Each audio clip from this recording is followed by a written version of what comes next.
2, 1, go. What's the topic again? Gift, that's right, gift. Yeah, gift is one of the highest things we can do, right? I mean, I qualify that by saying the gift with no expectation of return. So you take a part of your being and you separate it from yourself and you transfer it to another person. And sometimes a gift has conditions and sometimes it does not.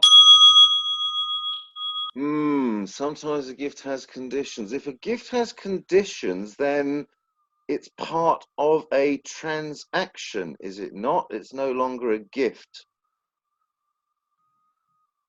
So yeah, it seems like no expectation of return is an essential component of gifting. Differentiation between gift and transaction by the lack of expectation of reciprocity. So giving a gift is as if it were the last thing that you would do.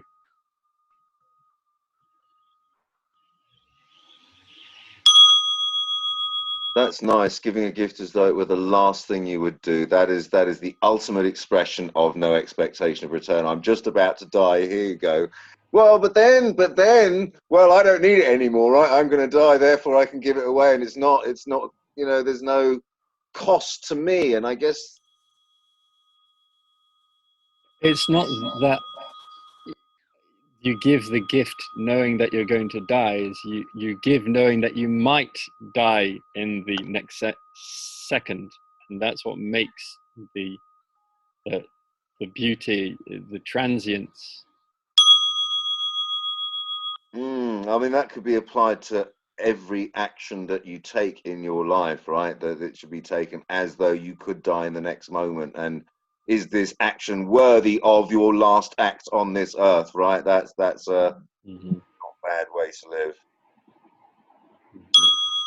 So every action that we take is a gift if we put it in the right context, which is that this is potentially the last thing that we do. And so we cannot expect nothing in return. It would be foolhardy to do so.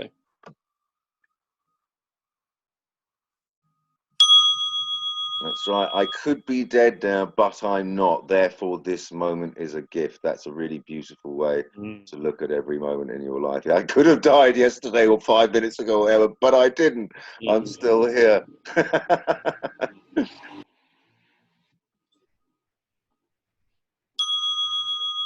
The gift of life isn't always a gift, or is it? A life of great suffering, is that a gift or is that a burden?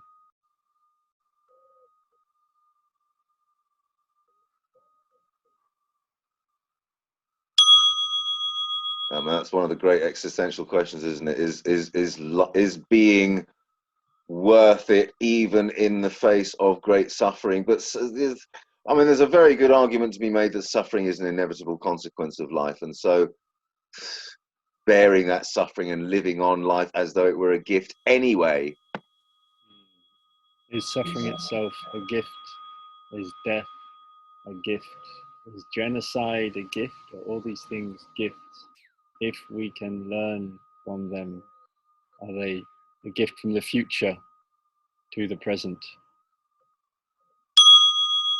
I mean, given the inseparability of life from death, then life is no more than a gift than death is, right? They are equally valuable in that sense.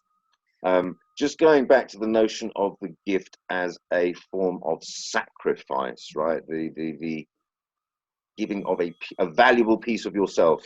A piece of flesh, a pound of flesh for a pound of flesh, 1 pint of blood for a pint of blood.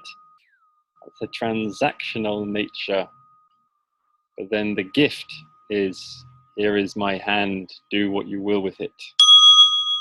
There's a boundary to the gift and the transaction. Something like giving blood You give blood not so that you have it for yourself later. You give blood into a pool, but at the same time, you have a reasonable expectation that should you require blood at some point, you've contributed to that pool, and thus you get access to that pool. So there's gifting to the commons. The commons is a place that you can gift to. Maybe you will be gifted back, but maybe not. It does not matter. If you are lucky, you will not need the gift of somebody else. You will be blessed by that you do not need a gift. But if you need a gift,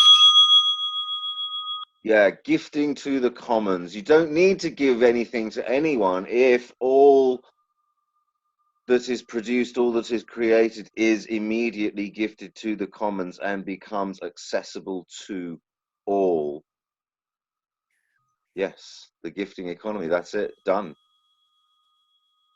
that no one may lack for anything, and that they may be surprised with an unexpected gift, not something that they needed, but some joy that they can receive, a present.